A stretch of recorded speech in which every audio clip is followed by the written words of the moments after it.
Namasté et bienvenue dans ce podcast de méditation guidée. Je m'appelle Sarah et je suis coach en méditation. À travers ce podcast, je souhaite te guider à aligner ton énergie et tes émotions à travers la méditation, afin que ton sourire et ton bien-être rayonnent dans ton cœur et autour de toi.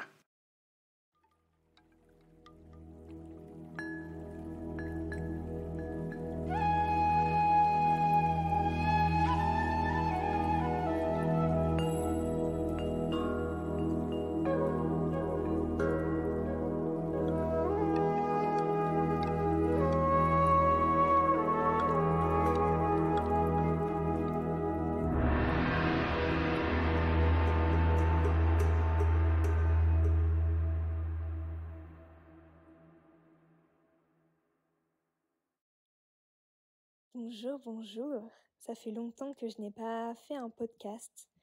J'avais besoin de prendre un peu de recul et je suis ravie de pouvoir vous parler ici aujourd'hui. Alors, c'est un épisode un peu particulier, il n'y aura pas d'invité. Je serai toute seule et j'avais envie de vous parler un petit peu de cette année 2021. Un petit peu ce qui s'est passé pour moi cette année et je pense que ça va résonner avec beaucoup d'entre vous. J'ai l'impression qu'on a tous été traversés par une jolie vague ou en tout cas que collectivement on a ressenti l'énergie. Et si je peux du coup partager et inspirer avec ce que j'ai vécu et avec les outils que j'ai utilisés, avec grand plaisir. J'ai une jolie annonce à vous faire à la fin du podcast, alors restez bien jusqu'à la fin pour profiter de cette nouvelle qui va en ravir plus d'un et plus d'une.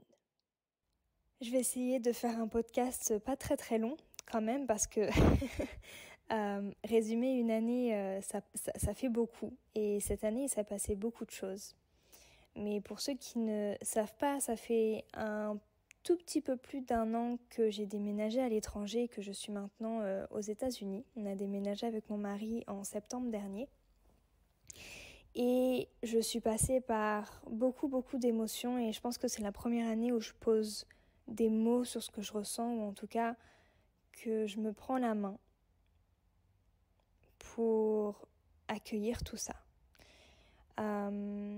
J'ai été honnête avec moi-même et je n'ai pas eu peur de me dire en fait ouais j'ai des peurs, en fait ouais j'ai un ego, en fait j'ai des croyances et j'ai des conditionnements et ça a été difficile. Il y a des périodes comme ça dans l'année où mon ego il s'en est un peu pris plein la figure, si je peux dire ça comme ça. Donc ça n'a pas été très simple, mais en même temps, les moments inconfortables, c'est ce qui nous fait grandir le plus. Donc ouais, on a déménagé l'année dernière et 2 jours après qu'on soit arrivé, j'ai lancé mon premier programme Soul, qui a maintenant plus de 200 membres, 200 clients. Pour qui j'ai une gratitude infinie parce qu'elles ont cru en moi et pour ça voilà je les remercierai jamais assez de leur soutien, de leur présence, de leur bienveillance et de leur amour, de votre amour parce que vous faites partie de ma communauté et de mon audience. Donc ouais, j'ai commencé comme ça et je me suis sentie vraiment déracinée, pas forcément ancrée. Je venais de déménager, donc forcément, j'étais pas dans un lieu que je connaissais. On arrivait en pleine période de Covid, donc forcément, tout était fermé. Moi, je me faisais une image des États-Unis, ou en tout cas de Los Angeles, un peu comme dans les films, et j'arrive et en fait, c'est la désillusion, c'est la douche froide, parce qu'au final, je n'ai pas pu découvrir comme je le souhaitais et peut-être que j'avais aussi beaucoup d'attentes. Les attentes, c'est quelque chose que j'ai beaucoup travaillé aussi cette année. Donc bon, voilà, je suis passée par des moments de solitude assez durs. Je suis quelqu'un de très solitaire quand je le choisis. Par contre, là, je me suis sentie imposer cette solitude et c'était difficile à vivre et je comprenais pas ce qui se passait. J'étais en désaccord constant avec ma famille, avec mon chéri, pareil, je comprenais pas et bon, il a dû se mettre aussi à ma place et me soutenir aussi différemment, mais je pense que heureusement qu'on a une bonne communication et qu'on a pu exprimer nos besoins tous les deux et qu'on a pu soutenir l'un et l'autre. parce que sinon ça aurait été vraiment difficile. C'était plutôt en fin d'année dernière que j'ai senti cette solitude, premier Noël loin de ma famille, voilà, plein de moments comme ça qui, je pensais, n'allaient pas être si importants que ça, ou en tout cas que j'allais mieux le vivre, je l'ai pas forcément bien vécu. Et comment j'ai fait pour accueillir cette solitude? J'ai beaucoup médité, je me suis recentrée, je me suis reconcentrée sur ce que je ressentais en fait. Au début, quand j'ai déménagé, je faisais beaucoup de yoga, donc de la méditation, du reiki. Je prenais vraiment soin de tous mes chakras, j'essayais vraiment d'être la meilleure maman pour moi en fait à ce moment-là. De fil en aiguille, ça allait un petit peu mieux, je trouvais un peu plus mes marques, donc j'étais beaucoup plus ancrée. On a déménagé avec mon chéri du coup dans notre appartement actuel et là ça a été un vrai changement et pour tout vous dire c'est la première fois qu'on habite tous les deux ensemble. Donc ça a été beaucoup de concessions et d'adaptation en fait. Ça a été une année d'adaptation et j'ai tellement de choses à vous dire, je sais pas par quoi commencer, mais du coup après cette solitude là est venu le sentiment d'être incomprise, d'être rejetée, parce que j'étais partie de mon pays, que j'étais partie de ma famille et je me suis sentie rejetée. En soi, personne ne m'a rejetée, c'est moi qui l'ai senti, c'est moi avec mes lunettes et mes filtres, je me suis sentie rejetée parce que comme si que j'avais tourné le dos en fait à qui j'étais avant, à qui j'étais en France, à qui j'étais avant de me marier, à qui j'étais en tant que sœur, en tant que fille, en tant qu'amie. Ça a été assez troublant. Je sais que j'ai cette blessure du rejet depuis toute petite, mais je pense que cette année, c'est la première fois où je me suis dit « Ok, c'est là ». Et à chaque fois que j'ai une situation qui est dérangeante, je ressens ce rejet. Donc, il y a un gros travail avec mon enfant intérieur qui s'est fait cette année. Et je dirais plutôt mes enfants intérieurs, parce que j'ai travaillé avec plusieurs âges, quand j'avais 3 ans, quand j'étais adolescente. Et ça a ravivé plein d'émotions. Oh là là, plein d'émotions. Beaucoup de colère, de frustration, d'incompréhension, d'injustice. C'était lourd et en même temps, le fait que j'ai commencé ce voyage avec moi-même et que je me suis donné la main dès le début en me disant « Écoute, on est ensemble toutes les deux, je me parle toute seule, on est ensemble toutes les deux, on va y aller ensemble et tu sais quoi ? Si t'es ici aujourd'hui, c'est qu'il y a une raison. Si t'es ici, aux États-Unis, dans cet endroit-là, entouré de telle et telle personne, c'est qu'il y a une raison. C'est que tu dois apprendre quelque chose ou c'est que tu dois transmettre quelque chose, mais c'est qu'il y a une raison. Tout est juste. Donc fais confiance au process, même si tu as l'impression que ça ne va pas assez vite, même si tu as l'impression que tu aimerais passer à l'étape suivante, fais confiance au process. Et je pense que la première partie de l'année, c'est ce qui m'a le plus aidé, ce qui m'a le plus rassuré, de me dire que tout est juste. Et le fait du coup de savoir que tout était juste et que je me donnais la main, mais bon, je suis humaine, hein, donc j'ai peut-être un petit peu déconné, enfin, même pas déconné, mais j'ai peut-être été...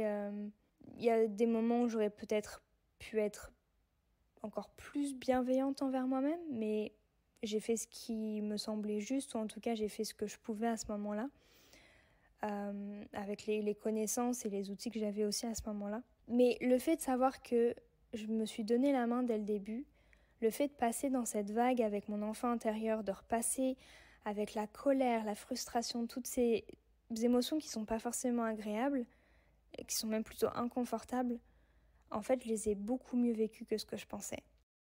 Et c'est rigolo, ça fait vraiment un paradoxe. Je pensais que j'allais bien vivre mon déménagement, mon expatriation. J'ai eu du mal et j'ai eu beaucoup de mal à m'adapter, alors que je pensais que ça allait aller. Et c'est toutes les émotions que je rejetais, que je mettais de côté. Je me suis toujours dit que je ne ressentais pas la colère et que je n'aurais pas de colère parce que je ne savais pas gérer la colère. Et au final, quand elle est venue, quand elle est apparue, quand elle m'a envoyé ce message, ça a été alors c'est peut-être bête de dire ça comme ça, mais ça m'a rassurée de me dire que oui, en fait, j'avais de la colère. Que oui, elle était là, mais qu'elle n'était pas négative, mais qu'elle était valide. Et que j'ai eu le droit d'être en colère.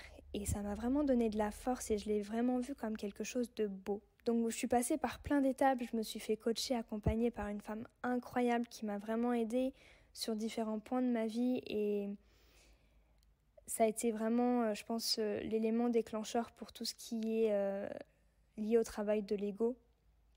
Et juste après ça, je suis revenue en France quelques semaines parce que ma famille me manquait beaucoup. Et les 5 semaines ne se sont pas passées comme je l'espérais. Encore une fois, j'ai beaucoup d'attentes et c'est moi seule. J'ai beaucoup d'attentes envers mes relations, ma famille, le monde extérieur. Et quand je me rends compte que j'ai autant d'attentes vers le monde extérieur, qu'est-ce qui se passe en moi? C'est que j'ai aussi beaucoup d'attentes envers moi-même. Mais ça, c'est un autre sujet, on pourra peut-être en refaire un podcast. Mais ouais, du coup, ces 5 semaines en France ont été difficiles et en même temps, je savais qu'il fallait que j'aille en France, que je vienne en France à ce moment-là parce que j'allais débloquer quelque chose. Je sentais qu'il fallait que je revienne sur mon pays natal, vers mes racines, en fait, tout simplement, pour comprendre. Et là, ça a été le volcan qui a explosé.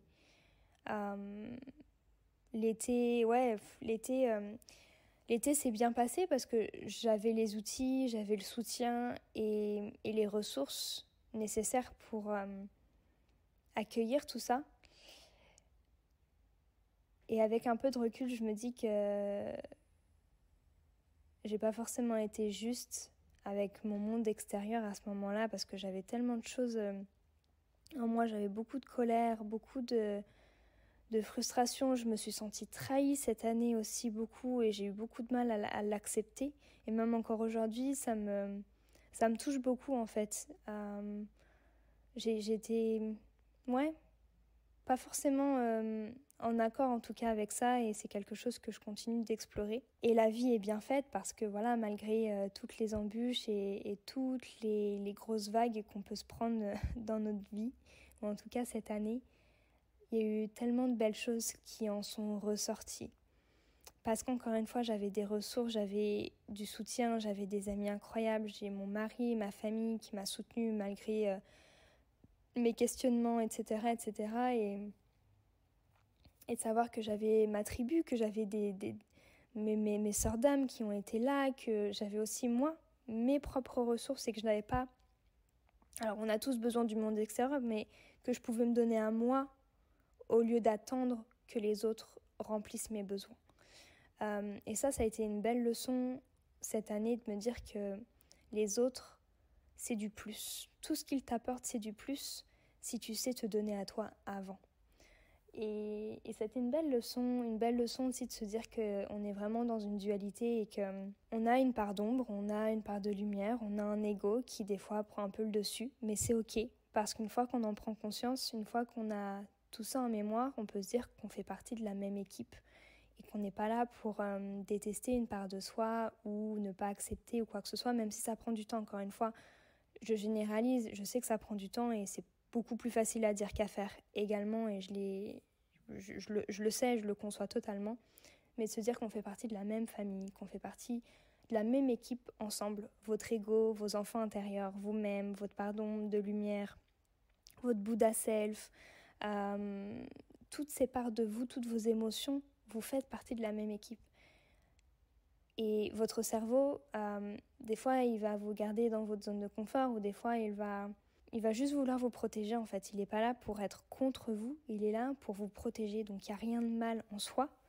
Après, c'est à nous de savoir quand c'est notre ego qui parle, quand c'est notre âme, savoir faire la part des choses. Et des fois, la ligne est très, très fine, donc c'est assez difficile à dire. Mais c'est de l'entraînement, c'est de la pratique.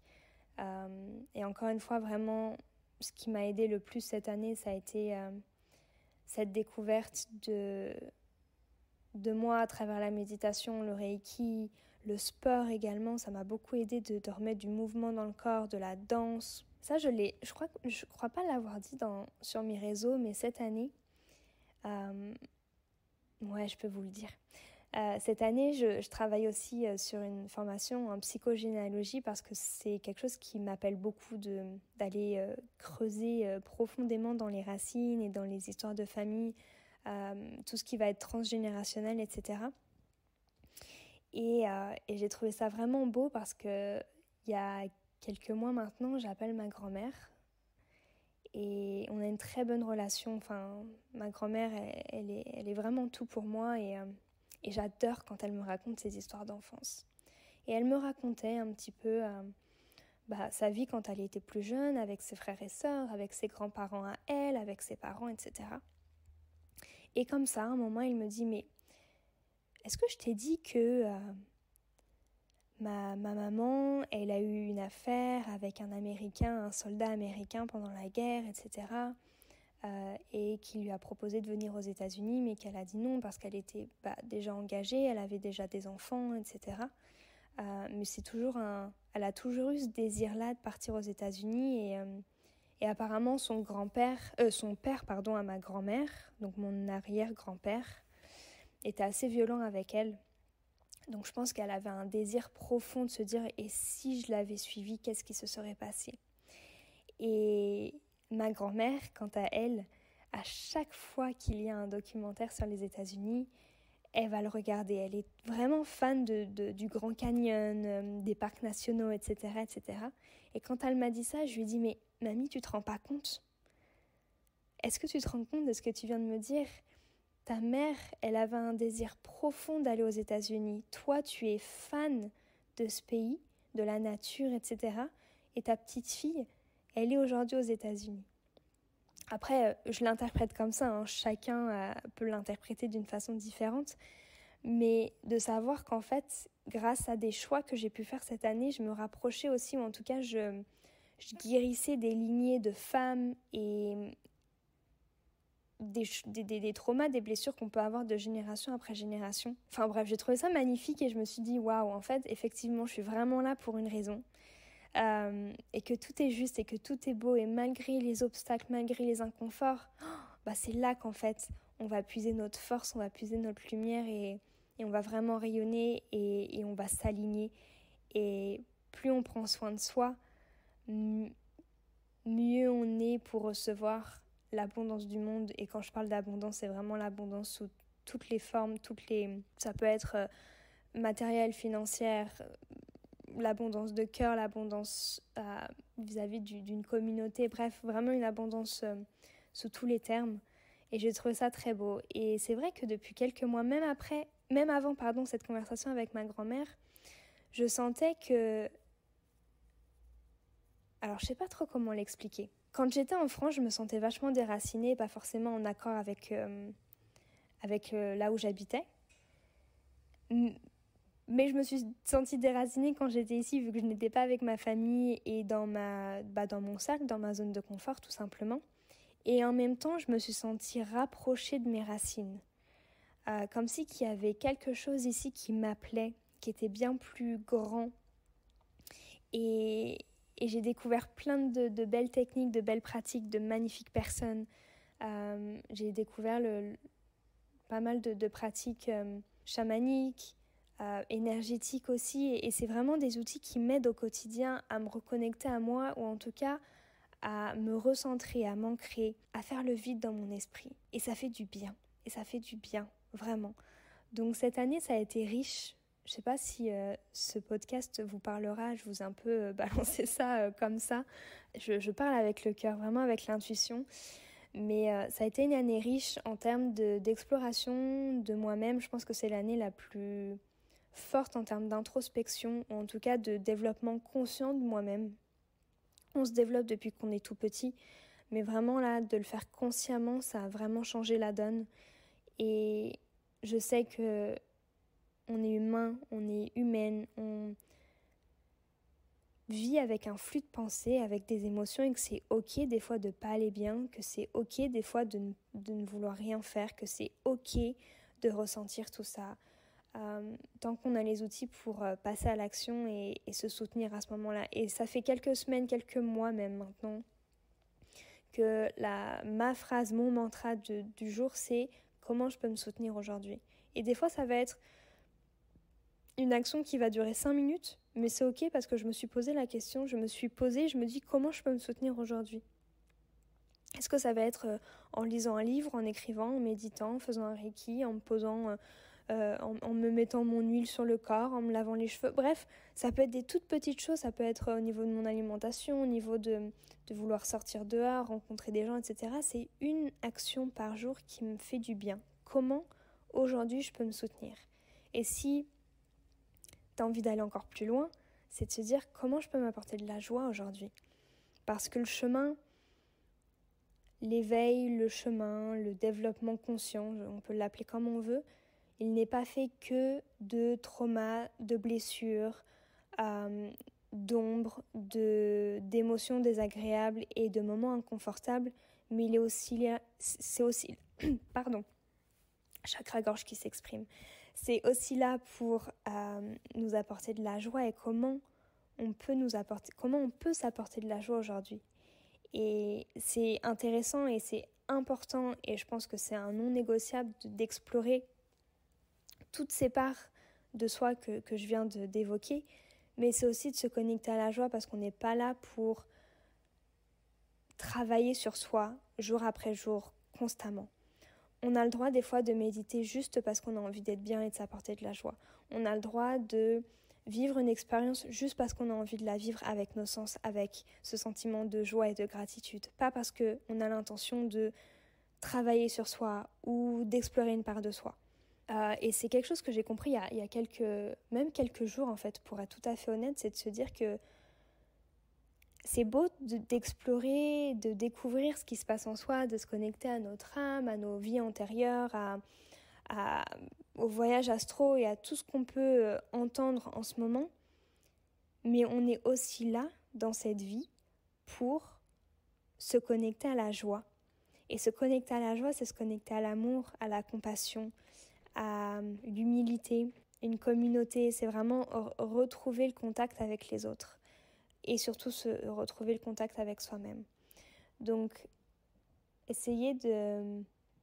Alors, j'aime pas trop dire ça parce que c'est pas forcément juste, mais essayez au quotidien de faire la part des choses, ou en tout cas d'harmoniser ou d'avoir un certain équilibre entre ce que vous voulez explorer pour, alors, améliorer peut-être un domaine de vie ou comprendre quelque chose pour vous sentir soulagé ou plus serein, mais incorporez, s'il vous plaît, incorporez de la joie et de l'amour, parce qu'on est là pour ça, on est là pour expérimenter toutes ces émotions et tous ces moments, et on est là avec nos sens, et c'est ce qui est important, c'est aussi de s'explorer dans la joie, dans la bonne humeur, dans le silence, dans l'amour, dans tout ça. On n'est pas obligé de vivre des trucs super traumatisants tout le temps, parce que sinon on s'en sort pas et on part dans un cercle vicieux, parce qu'il y aura toujours des choses à apprendre, il y aura toujours des choses à comprendre, il y aura toujours des choses à améliorer chez nous. Et encore une fois, notre version de nous aujourd'hui, elle est parfaite, mais si on part là-dessus, on s'en sort pas. Connectez-vous à ce sentiment de joie. Et je vais finir ce podcast, j'ai parlé pendant... Je crois que c'est le premier podcast que je fais toute seule, je parle autant. Mais j'espère que ça résonne vraiment pour vous et que ça fait sens et que vous n'êtes pas seul en fait. Ce podcast, il était aussi là pour vous montrer que cette année, elle a été éprouvante pour beaucoup de monde, mais qu'il y a eu aussi beaucoup de beaux moments de joie, de gratitude et de connexion les uns avec les autres et qu'il faut aussi se concentrer sur ces moments-là qui ont été un moment de grâce, un moment pur. Et que c'est important de faire la part des choses. Donc vous n'êtes pas seul à traverser tout ça. On passe tous par là, chacun à son rythme, mais on passe tous par là et c'est ok.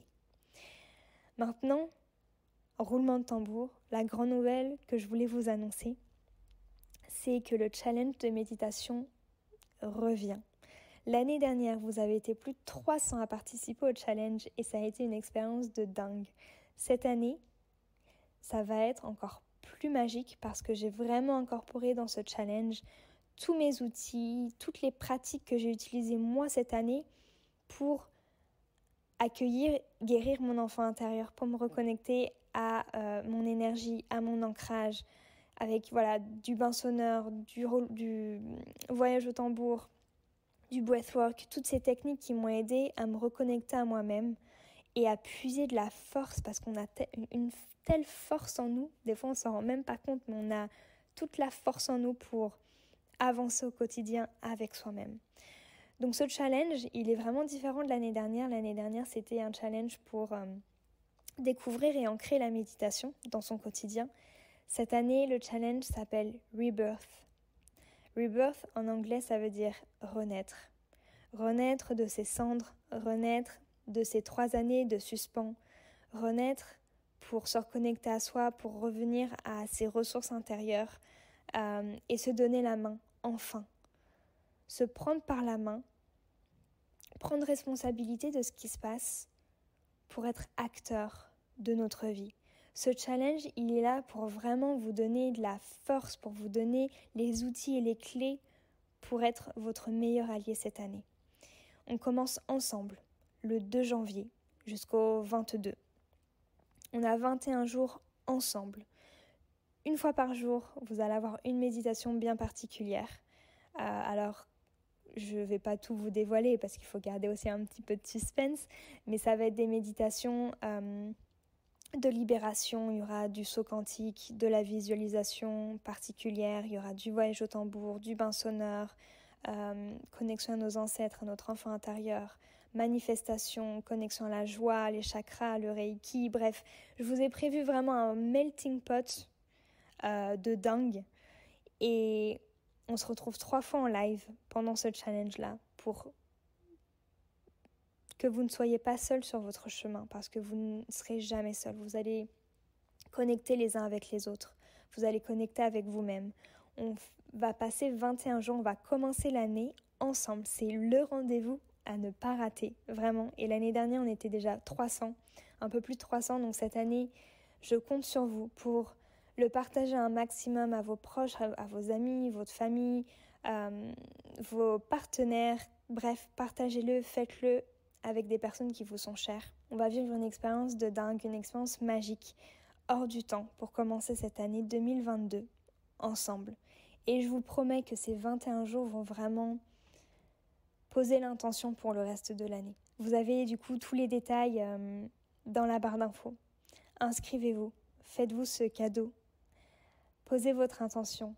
On peut aussi appeler ça une bonne résolution si vous le souhaitez, mais faites ça pour vous, pour retrouver votre force, votre puissance intérieure, renaître et avancer avec l'amour, avec beaucoup d'amour, avec beaucoup d'amour. Voilà, ce podcast est terminé. J'espère qu'il vous aura parlé, que ce format vous aura plu aussi. C'est le premier que je fais, donc je sors un peu de ma zone de confort.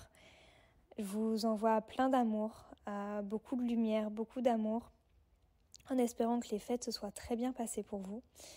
Pour toutes les personnes qui décident de faire un pas vers elles et de participer au challenge, on se retrouve du coup le 2 janvier.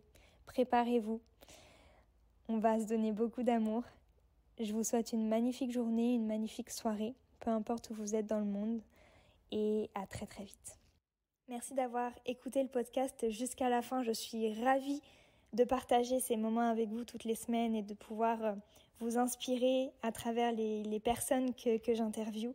Merci à vous pour votre écoute, votre soutien quotidien. Je vous dis à la semaine prochaine pour un tout nouvel épisode. N'hésitez pas à partager et à écrire un petit commentaire sympa sur le podcast. Je vous dis à la semaine prochaine, je vous fais plein de gros bisous.